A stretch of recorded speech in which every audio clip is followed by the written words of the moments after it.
Hello, YouTubers. Welcome to Level-Headed News. This is your host, Brenda. I have a lot of things to bring to you today in this episode. I think I've got about a dozen articles here, but before we get started with that, I'd like to remind you today is the last day of voting in the Oregon Person of the Year contest. I've got the link in the description of this video. You can go check that out, and I'm encouraging everybody to vote for Ammon Bundy.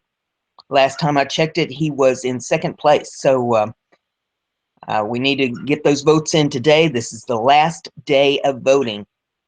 I'd really like to see him win that. If we could pull that off, that'd be great. So share this video around, URL around, encourage people to vote, and Saturday they will announce the winner. Started into the news. The first one I have up here is for LibertyWritersNews.com, and it says the Electoral College just picked our next president, and the winner is. It says the voting's over and the results are in. After over a month of Democrats attacking conservative electorates in the most sickening ways ever, it is now the official that Donald Trump is America's 45th president. Yes, this is too freaking perfect. But that is not the whole story. Some of the electors did actually show up and change their votes, but not against Donald Trump. A handful of liberals scheduled to vote for Hillary showed up and voted for Bernie Sanders instead. Oh man, this could literally not be more perfect ending to this election. Hillary lied, she cheated, she even tried to use tricks to overthrow our democracy when she lost. In the end, though, I think America's message this year was pretty simple. It looks like both Democrats and Republicans were able to agree on something for once, that Hillary Clinton is a loser who should never be president. So now, to get out and celebrate, grab a nice meal, drink your favorite wine, and enjoy the rest of the day and the year. Seriously, you guys deserve it. You won this election. And the next one we have is off of BizPack Review.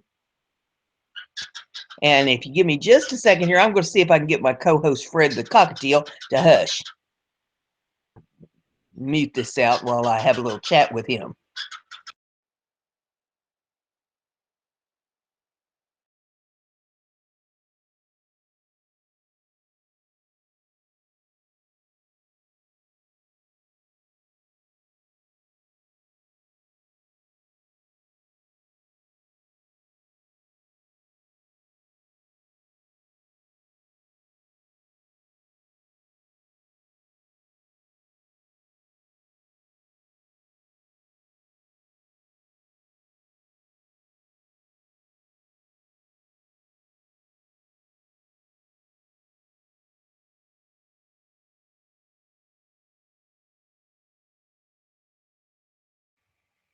Okay, I think we may have come to a meeting of the minds. We'll see here.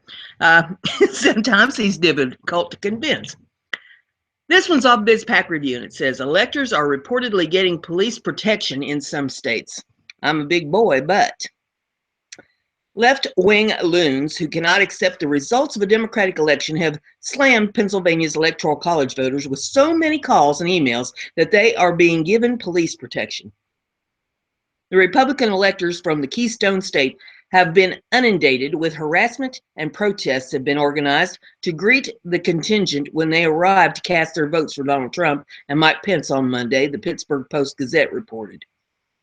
That's why, according to Elector Ash Kerr, they've been assigned plainclothes state troopers for their protection.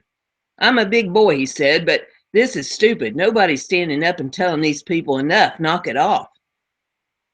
No Pennsylvania elector has indicated any willingness to change his or her vote. I take my job as an elector very seriously, and in Pennsylvania, Donald Trump won. Elector Mary Barkett told the Post-Gazette, so any argument thereafter, especially about the nature of him being the president, is not going to have an effect on me. But there's no doubt that the whiners who blame everything from Russia to the FBI Director James Comey for their candidate's defeat will continue their assault until the electors have voted. The next one we have is off of the LibertyWritersNews.com. It says, just started new Cold War with Russia. This is really bad. And we'll get it scrolled up here. It says President Barack Obama is not exactly known for making good decisions. Just look at ISIS and Obamacare. Still, even those disasters cannot begin to compare with his threat to Russia last night. That's right, Obama thought it was a good idea to promise a retaliation to Russia for their unproven election hacks. News that the U.S. will strike back at a time and place of our choosing. Literally a Cold War, threats of possible violence or hacking at mysterious times, and a power struggle between the U.S. and Russia. Did these idiots forget about the last Cold War? We need a peacemaker, not a warmonger like Obama. Do I trust Putin? Absolutely not. Still, I know Russia is extremely powerful and well armed, which means they can serve one ally or enemy. I prefer ally. After all, Vladimir Putin also wants to help root out evil radical Islam and stabilize the Middle East. However, let's not forget the real issue here. Here from Donald Trump, it says if Russia or some other entity was hacking, why did the White House wait so long to act? Why did they only complain after Hillary lost? Why would Obama not have done anything if he knew there was a problem for months? Well, according to Obama insiders who spoke to NBC News, Obama ignored it because he knew that Hillary would win. Seriously. This is how the political elite think. They're so sure they own the country that they are so arrogant. The only thing that this story tells us for sure is that Obama needs to go. The next article that I have for you is off of Natural News, and it says 10 most delusional facts of the lunatic left-wing fact checkers. Since Facebook has announced its intention to erect a ministry of truth echo chamber by labeling all news it doesn't like as fake news, I thought it appropriate to unveil the top 10 most delusional facts people will be subjected to if they keep viewing Facebook. CNN or any other news propaganda being put out for what has become mentally ill political left in America today. As anyone with functioning brain cell already knows, the unhinged left is utterly clueless about the properties of facts or where they come from. To them, facts are whatever their friends keep repeating, even if they have no basis whatsoever in evidence or reality. In essence, facts are whatever they believe, while fake news is whatever you believe. It really is as simple as their feeble brains. So consider these top 10 most delusional facts we'll soon see rolled out as truth by the new-sprung news cartels operating inside Facebook. Fact number 1, eating meat is cruelty to animals, but harvesting the organs of living, partially born human babies isn't cruel at all. Somehow, the delusional left has decided that animals are conscious beings, but not human babies. Yeah, it's insane, I know. Liberalism is best defined as kind of mental illness where people can hold two utterly contradictory thoughts in their head at the same time while simultaneously believing them both. To demonstrate this particular brand of lunacy, Beastie Boy recently announced a new line of cruelty-free sneakers with proceeds to benefit abortion providers. Yeah, no animals were harmed in the process of butchering these babies. Might as well be the sicko slogan of the unhinged left. Fact number 2, if not for the burning of fossil fuels, Earth's climate would never change at all. At first, they called their hoax global warming. Then it turned out the Earth wasn't warming at all. Funny how that works when you use actual data instead of fraudulent altered numbers. They had to roll out more encompassing name, climate change. According to climate change cultists, named thusly because no amount of evidence can alter their faith in climate change, Earth's climate never changed at all until humankind came along and started burning fossil fuels. But now, oh my God, every hurricane, flood, drought, forest fire, and freezing Arctic blast is automatically attributed to climate change. Yep, especially among young leftists who have been indoctrinated by these lies of government-run schools. They think their ancestors lived in a time when Earth was eternal spring with no climate variation or natural disasters whatsoever. It's only because you and I are using air conditioning and driving SUVs that the planet has become angry, unleashing all sorts of climate changes that otherwise would have never occurred.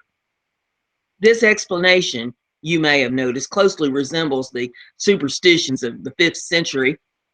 Humans who largely believed that bad weather and solar eclipses were caused by angry gods seeking to punish them. In over 1,000 years, we've learned nothing, it seems, and progressives have thrust us back to an era of incredible ignorance and superstition where scientific evidence is abandoned for the sake of power and cult-like belief. Fact number 3. People with XY chromosomes can instantly transform all their genes into XX chromosomes by declaring themselves to be a woman. The theory of spontaneous genetic transmutation.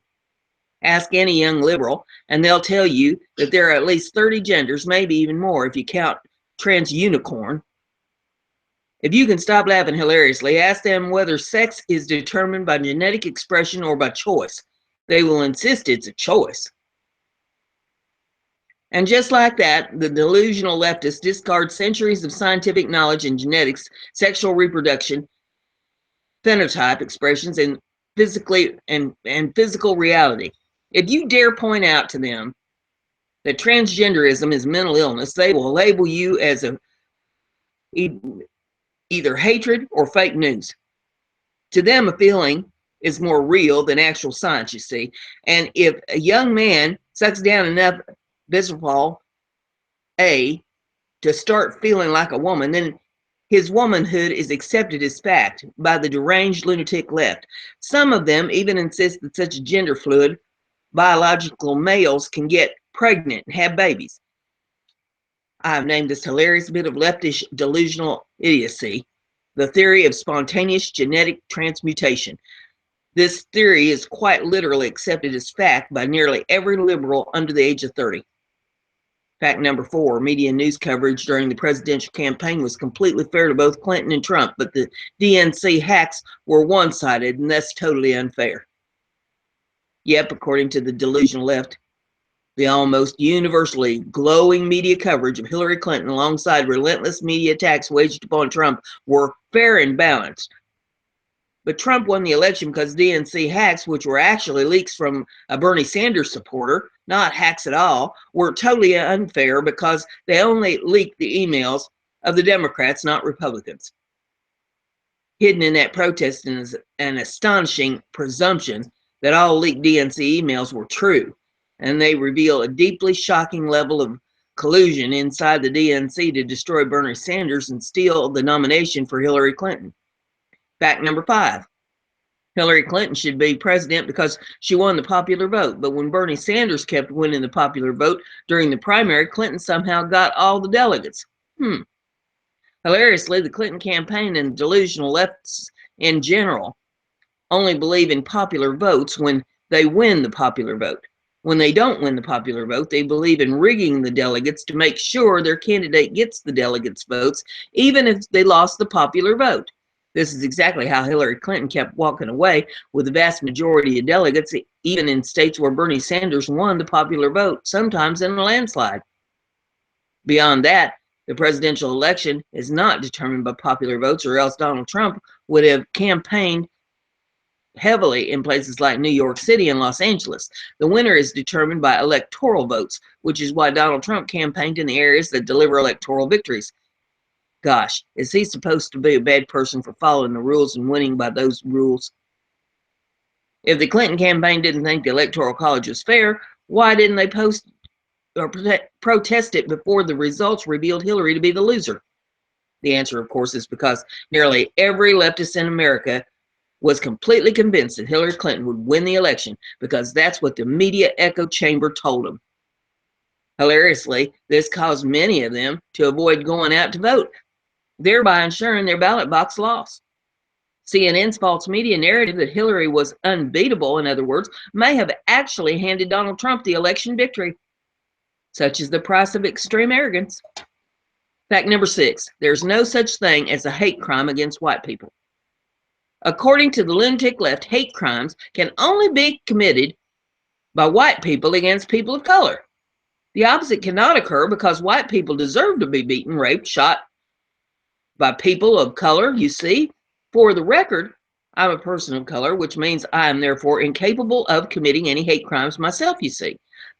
Thus, when a group of Black Lives Matter terrorists march in the streets calling for the open murder of white people or dragging people out of their vehicles and beating them solely because of their white skin color, they are not engaged in hate crime at all, according to the delusional left. Instead, they are said to be engaged in social justice because, you see, violence is always called justice by the worst criminals in every collapsing society. This is why the entire left-wing media censors all news about black people attacking white people, but strongly emphasizes all news about white people attacking black people. It's all part of the controlling narrative to paint the kind of one-sided propaganda that the delusional left depends on for its very survival. For the record, here at Natural News, we believe that there is no such thing as a thought crime. Crimes of violence are crimes in and of themselves due to their actions. Attaching a layer of hate to the motivation behind such a crime is a grave injustice. Crime should be prosecuted based on the actions of those who committed them, not on the words uttered while carrying them out. Otherwise, we are admitting that words are crimes. Fact number 7, guns are conscious, self-animating objects that leap out of their holsters and shoot people all on their own. According to the delusional leftists who essentially believe in magic, guns are self-directed objects that shoot people all on their own. Leftists truly believe that a gun in a room can leap to its feet and discharge bullets without needing to be actuated by the person. This is where the delusional left comes up with meaningless phrases like gun violence, placing the emphasis on the inanimate object rather than the person deploying it. There is no such thing as gun violence any more than there is hammer violence when murders use hammers. When Somali tribes commit mass murder against each other using machetes, the left never describes such events as machete violence and tries to blame machetes. Ever wonder why? Because that would sound incredibly stupid. But when it comes to guns, the left gladly invokes the phrase gun violence in order to blame guns rather than people. It's a deliberately loaded phrase that's designed to blame guns rather than mostly left-wing criminals who use them to commit violence against society. Similarly, when radical Islamic terrorists use an ice cream truck to mow down tourists in Paris, the left-wing media reported the mass murders being carried out by the truck. News reports proclaim truck runs over 85 people, or authorities are searching for truck that murdered 85. Somehow, it never occurs to idiotic leftists that terrorist was driving the truck. And if trucks are such murderous instruments of death, then why isn't the left calling for a nationwide truck ban? Fact number 8. Only progressives can identify facts. Everyone else doesn't know what they're talking about. This fact is the best one of all. According to the delusional fringe left, only people who support left-wing policies can recognize and identify facts. This twisted special sauce of circular logic is what leftists tell themselves when they proclaim their version of facts to be absolute and authoritative, while anyone else's version of facts are nothing but lies and falsehoods. Thus, lunatic left believes it gets facts straight from God in sort of divining ritual, from which indisputable facts emerge, much like a genie might appear after vigorously rubbing on a brass lamp. This monopoly of facts is the sole domain of liberals, you see, and they know this because so many of them agree with that supposition, thus providing it to be true by social conscience. They survive each other, you see, and now they cite such survey that states 100% of all people everywhere participate in surveys. This, too, is a fact of the delusional left-wing media. It's kind of convenient for journalists at the Washington Post when they merely need to cite each other as unnamed sources or whatever news they happen to be fabricating at the moment, too. Who needs actual intelligence sources when Washington Post reporters can circle jerk each other for made-up quotes that get worked into the front page fabrications? Number 9, intentions count more than actions. Obama is a good president and good person. How do we know that? Because he has good intentions. Never mind the fact that he doubled the national debt to nearly $20 trillion. Never mind the fact the DOJ masterminded a gun-running operation to put illegal weapons into the hands of Mexican drug cartels, Operation Fast and Furious.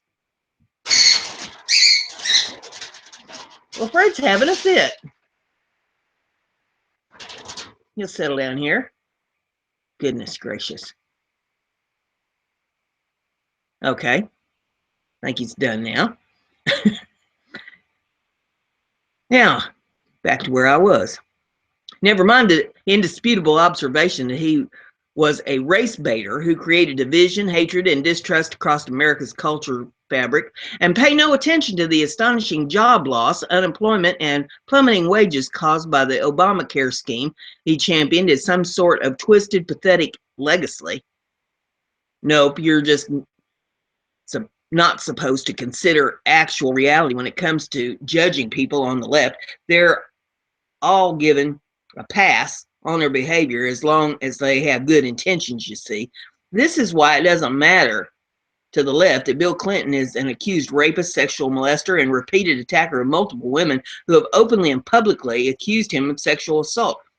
According to the delusional left, Bill Clinton gets a free pass on all that because he's a good liberal. He has compassion, don't you know? He supports abortion, carbon taxes, and banning the Second Amendment. Thus, according to the left, it doesn't matter how many women he raped or abused or molested.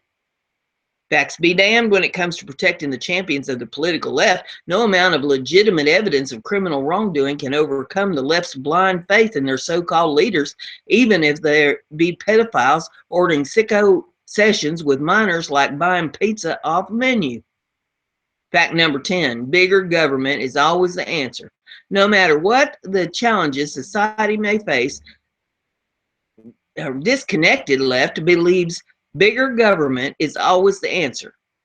Got a problem with people drinking too much soda? We need bigger government to function as food police and criminalize large sodas.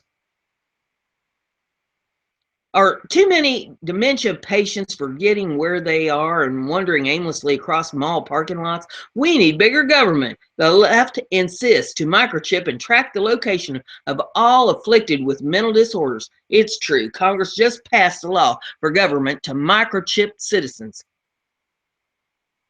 Can't afford your rent? Mobile phone bills, groceries? Don't worry, the government will create a new program to take money from all those who earned it and redistribute funds to loyal Democrat voters who consume it, while of course patting the pockets of the politically connected elite along the way. According to the delusional left, there's no problem too large that even larger government can't solve. Their utopian economy, in fact, is a system where free market is abolished and replaced by a centrally planned economy which values equality above all else. Our world already has a system like that, by the way. It's called Venezuela. And right now, all the self-righteous Venezuelans who voted for equality are eating out of grocery store dumpsters while having their cash criminalized and confiscated by the very same government they stupidly put into power. Will socialists never learn? The greatest fact of all is the fact that leftists have increasingly become fact-free lunatics. So let's cut the crap. Almost everything the lunatic left insists is fact turns out to be a fairy tale or outright lie. Polar bears are going extinct.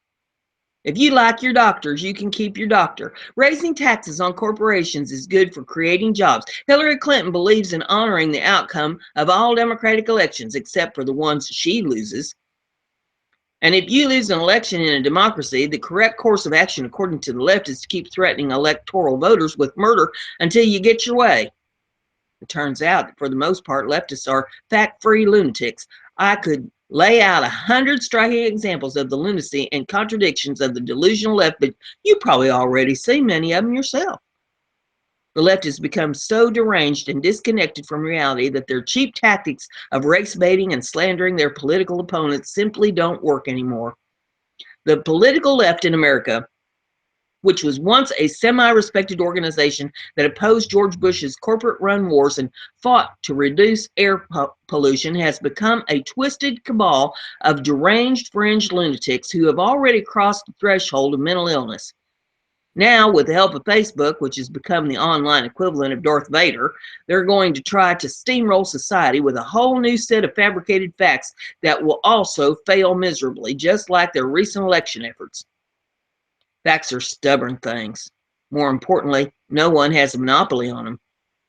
Those who try to censor whatever facts they don't agree with will only end up making things they dispute increasingly popular, for the simple reason that human beings are curious about the world around them, and they don't take kindly to having homogenized, sanitized worldview shoved down their throats by a self-proclaimed fact checker who genuinely belongs in a psychiatric ward. But don't take my word for anything. After all, everything I've written here is merely my opinion. Open your eyes, explore the world for yourself, and make up your own mind. That's a simple act, by the way, will make you a lifetime enemy of the left, which demands you remain blindly obedient to their facts, even when your own direct experiences contradict them. Remember, the ultimate goal of the radical left is to make you abandon trust in your own senses, thoughts, and logical conclusions. Only then can they dominate your existence with their fabrications that any clear-headed person would instantly see right through. The next article I have for you is off of Liberty Writers News, and it says, "Help us stop Hillary. Look what sick thing she came out and said today." It says Hillary Clinton wants to blame Russia's cyber attacks for her loss. Oh yeah, she also blames Jane Comey, according to The Independent. Hillary probably has her aides under the bed when she goes to sleep. She's paranoid. The campaign donors in New York on Thursday and said that Vladimir Putin was behind the attack on the DNC. She's attack against our country. She also said that Vladimir Putin has a personal beef against her. Remember that Trump said, or remember what Trump said about her. He said Hillary may be the most corrupt person ever seeking the presidency. The New York Times was there and reported on the fact that Hillary seriously believes that the release of Jane Comey's letter and Vladimir Putin caused her to lose to Donald Trump. No, come on. Hillary, you can't believe that. You lost because nobody liked paying attention to you. You lost because you ran one of the most corrupt institutions ever, the Clinton Foundation. You lost because you couldn't debate. You lost because you couldn't answer why you deleted all those damn emails. We the people don't believe your lies in the election. It's just a play to delegitimize our incoming president. The next article I have is also off of Liberty Writers News. Urgent. CIA just proved they were lying about Russia hacks. This is huge. It's absolutely amazing, isn't it? Less than a week ago, CIA was telling everybody how sure they were that Russia hacked the elections to help Trump. Well, the Republican Congress called on them for a briefing, and the CIA refused. Hold on a second. CIA claimed they had tons of evidence of the hacking, so why would they possibly want to hold back from the public? My guess, they lied. The members of the House Intelligence Committee are supposed to be given priority access to these materials, but the CIA said it wants them hidden until Obama's agenda is complete. That's freaking illegal.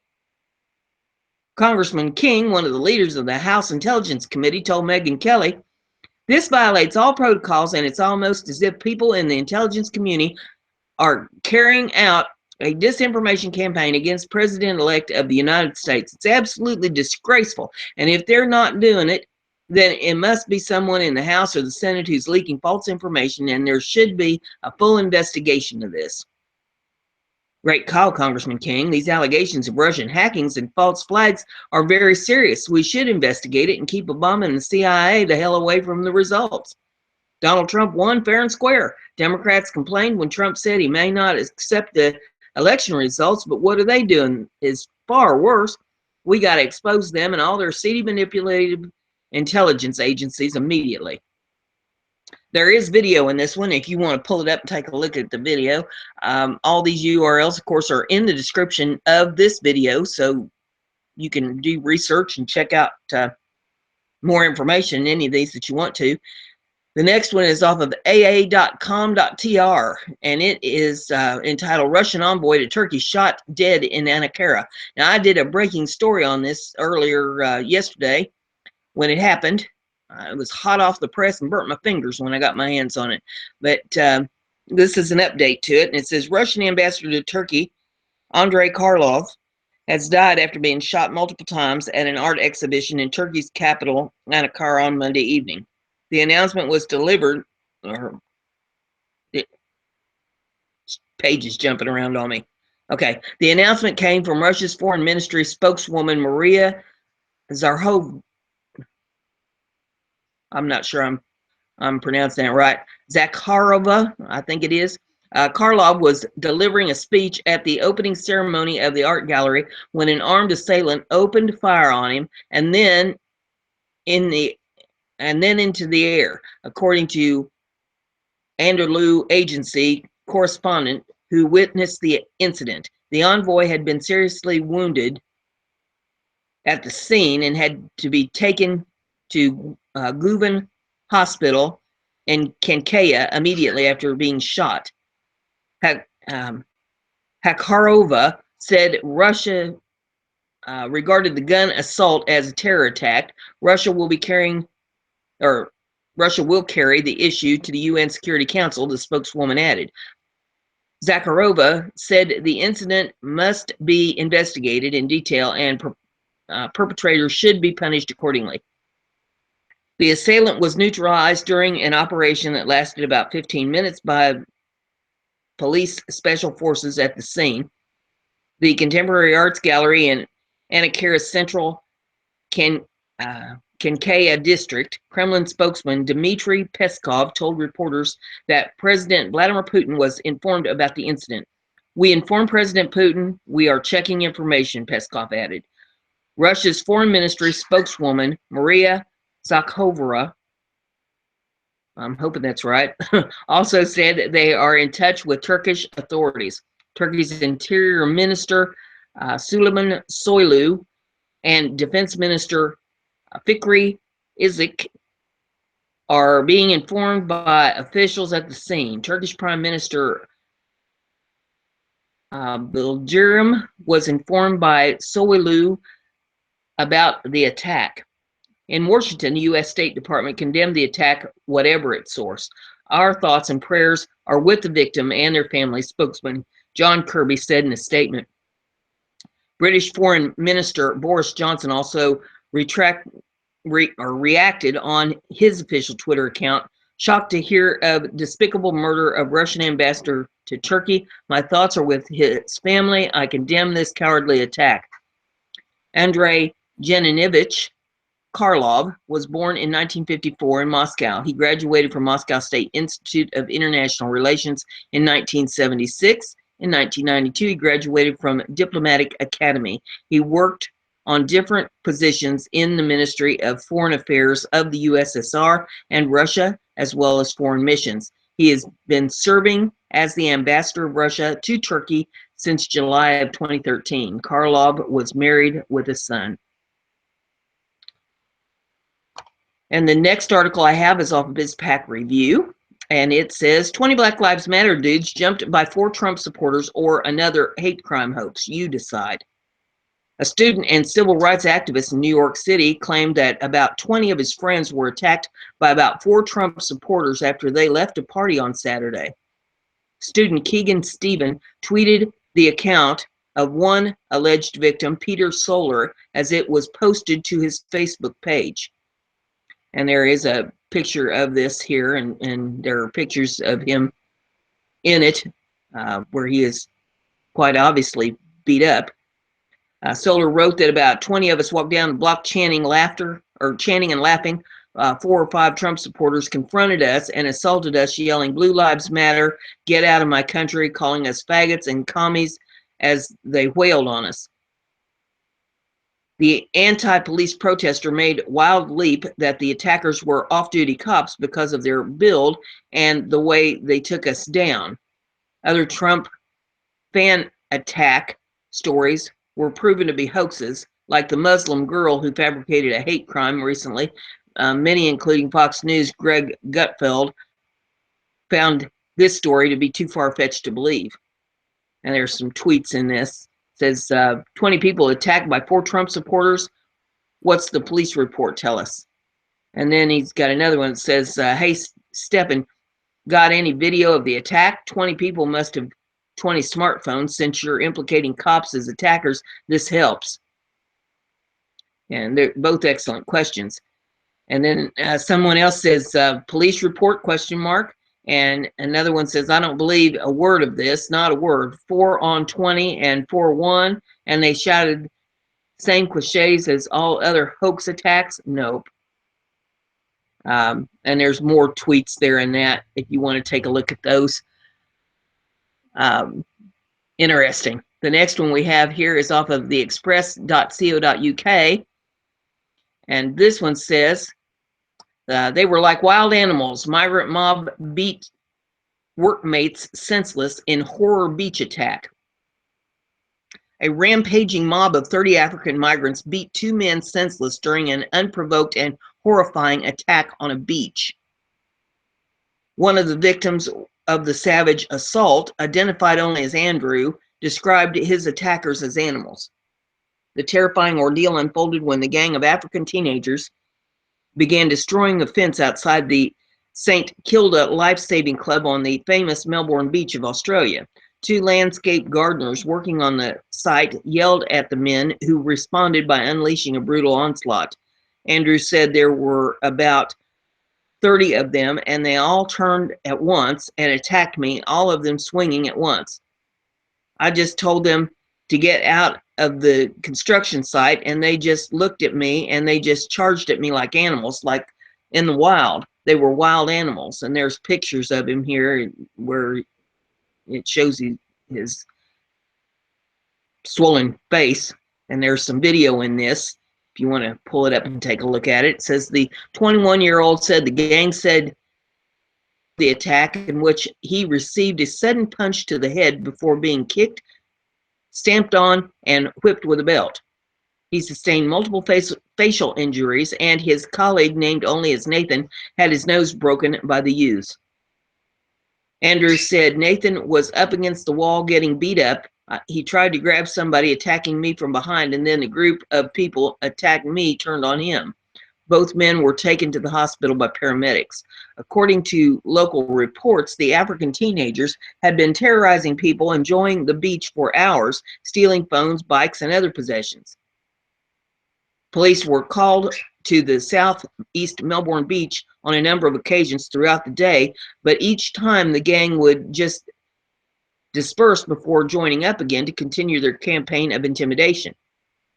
Melbourne Police Inspector Jason Kelly said, I want to provide some reassurance to the community that what occurred was not acceptable. The matter will be fully investigated and those responsible will be identified. In recent years, gangs of mostly Sudanese men have terrorized Melbourne suburbs with a spate of burglaries, rape, assault, and carjackings. Police have said the gangs seem to be motivated by pleasure, warning drugs or money aren't the driver. It's purely for the fun. They're getting off on humiliating their victims. Conservative commentator Andrew Bolt has said the country's immigration and refugee policy is putting Australians in danger, and decried the media, politicians, and police who kept covering up this fact, their campaign of intimidation. Melbourne Police Inspector Jason Kelly said, I want to provide some reassurance to the community that what occurred was not acceptable. The matter will be fully investigated and those responsible will be identified. In recent years, gangs of mostly Sudanese men have terrorized Melbourne suburbs. That's repeating itself here. We already read that part. Okay. The rest of it is just a repeat of what it already said above. So there you have that story. And the next one I have for you, the final one in today's episode, is off of defense1.com. It says the U.S. Navy's Autonomous swarm boats can now decide what to attack. I thought this was fascinating because this is artificial intelligence right here. It says, in recent demonstration, waterborne robots collaborated to identify, surround, and harass an enemy vessel. The U.S. Navy swarm boats can identify a potential enemy vessel and execute more complex operations to defeat a wider variety of threats, the Official Naval Research, or ONR, announced on Wednesday. ONR first demonstrated the swarm boats in 2014, sending 13 robot boats out on Virginia's James River to protect a large, high-value ship. The experiment proved that the robots could move independently of one another, yet coordinate well enough to swarm a threatening vessel and escort it away from a friendly one. It was a key demonstration of ONR's control architecture for robotic agent command and sensing, or CARACAS, CARACAS system, which includes radar and infrared sensors and which can be retrofitted to a variety of vessels.